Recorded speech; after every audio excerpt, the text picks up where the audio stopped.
the more research that we have learned about, we now know that the brain is not wired for it. It's for fight or flight. And that's what we found most of our ancestors doing. They were hunters. There was no need for learning the letters of having the letters of the alphabet. It wasn't until later on down the line that we really started looking at that.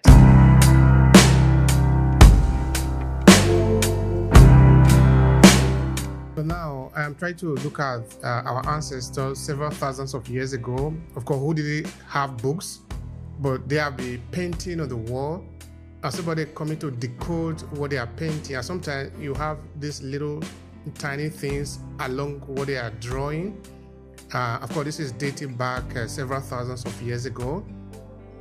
So if we are talking of reading, I don't know what you would like to say about that, sort of reconcile the conversation on whether our brain actually is meant for reading or not, or since when have we been training ourselves to read?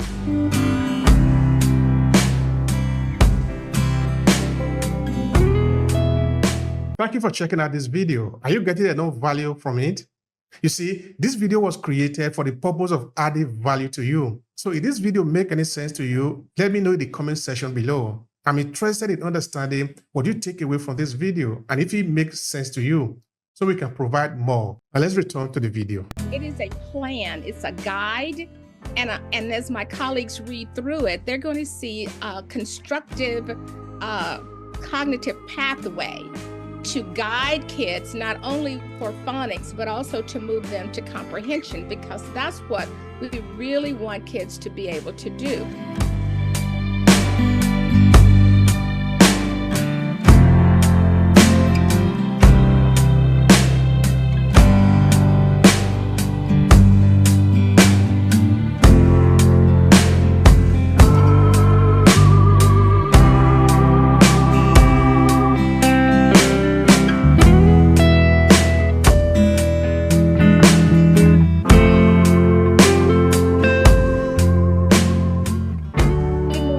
Dr. Gwendolyn Lavert. I'm an international literacy specialist and children's author. My passion has always been working with children who struggle with literacy and also turning schools around who struggle with children who are not reading. So that is my passion. I have a new book out today.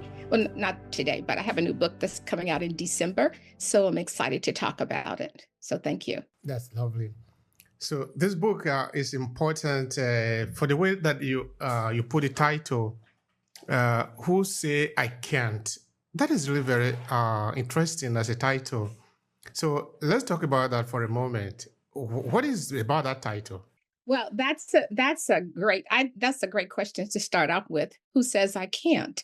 Well, the research, because I'm a researcher also and a practitioner, I look at what research says, that 95% of our children are capable of reading from a cognitive perspective. So that means only about 15% of our kids will struggle with reading, but they will need some targeted intervention. So that's why we came up with the title, Who Says I Can't? Because you can't tell me that I can't. If a child walks into your classroom and they're from a marginalized group, whether African American, Hispanic, children of poverty, no one can tell them that they cannot read, because they can. So that means that when I say we, I'm talking about teachers. We have to always have a positive mind and saying that they can do it. So who says I can't? You're wrong. I can. And here's the plan. All right, that's lovely. But personally, why are you so interested in this conversation? What is motivating you around it? Well, I think I have to go back a little bit. My mother always, and I have to put her in it because she was a reader. And when she was told that I had difficulties with reading, she was appalled at that. Who says she can't read? What are you talking about? So I guess I have to go back to the very beginning, because it was my mother who said, who says that she can't? Are you kidding me? And so when I reached home, That's where the teaching started. That's when we learned poetry from our ancestors. That's when we learned words. I mean, we at the dinner table, we talked words. That intellectual display of learning was in my home on a day-to-day basis.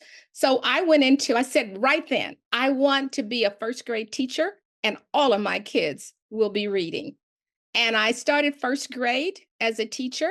And by December, my kids could not read. And I'm going, I graduated from Texas A&M University. And when I went to start my master's degree, I asked my professor, what is it that I can get a master's degree in that will take me through the 21st century? And guess what he said? Literacy.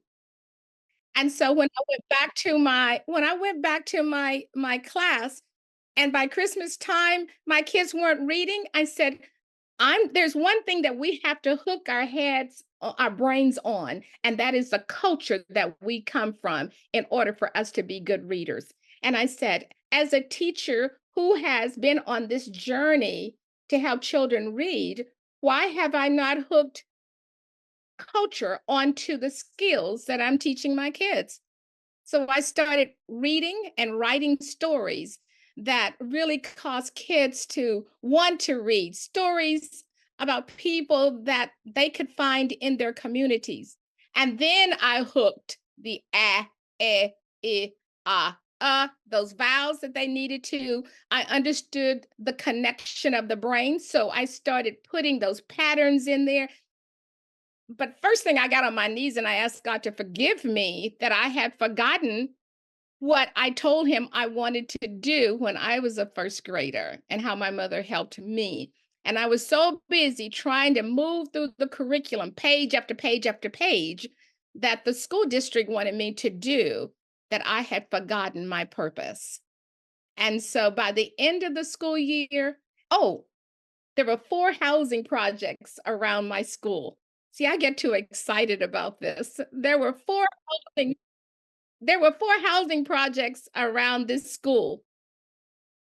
And so I said, I need to go and talk to parents. I can't I can't make them feel that I'm in this ivy tower and that I'm not reachable. I've got to go and work with them. So every afternoon when the kids left, I made parent visits. And I visited all of my parents. I had them to come to the classroom to work with the kids. I had them to come and watch me teach. And so we became a family. And from that moment on, I always knew that I had the gift to make a difference in the lives of children. A lot of my colleagues have gone on and they've written all kinds of books, but I have been a practitioner. I've been a researcher and a practitioner in schools to make a difference. And now I feel today that it was my time to write the book that I needed to write. And this is it. Thank you so much for that. Who said I can't? And who are you directing this book for? I mean, who do you hope are going to read this book when it's finally out by December of this year? Well, I want all teachers to read it, really. I know everybody has their way of teaching reading, but I think once they see the plan, because I'm gonna put my glasses on so I can read what I wrote here. It is a plan. It's a guide, and as my colleagues read through it, they're going to see a constructive, uh, cognitive pathway to guide kids not only for phonics but also to move them to comprehension, because that's what we really want kids to be able to do. We want them to be able to connect with the author. And so when they see this guide, because most teachers will say, well, how do I teach reading? I have to tell you this one story. I had the district that I was in before the pandemic, where I was a principal, and I called myself an instructional leader. And so she said, Dr. Lavert, I know I was not hired by you. The HR department hired me. She said, but I'm so glad to be with you. She said, my mother-in-law said that you were a literacy specialist, and I don't know how to teach reading. But my mother-in-law said, don't worry about it. Dr. Lavert will show you how to teach reading.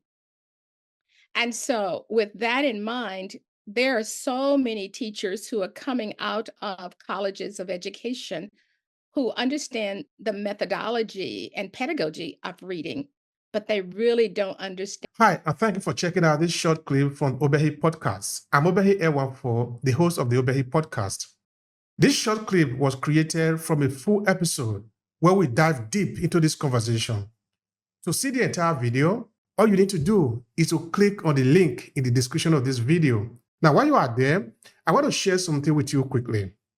Are you a purpose-driven entrepreneur? Do you want to cut across the noise and attract the right audience, leveraging the power of storytelling?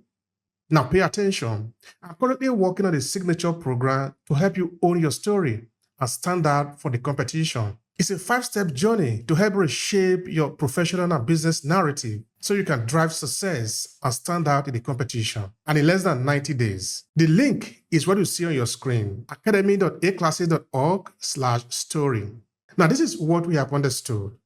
Storytelling is the most powerful instrument that is known to man. And this is what this could mean to you. You could either choose to own your story and leverage it to amplify your message and whatever you represent in this world, or some other person could own that story. The choice is yours. So why don't take advantage of your story and use it wherever you are, whether you are in business environment or you are a professional individual who want to be able to build your influence and leave a legacy behind because you represent something. You are owning your story. You are somebody whose story is important. So the choice again is yours. Now let's get started with this short clip.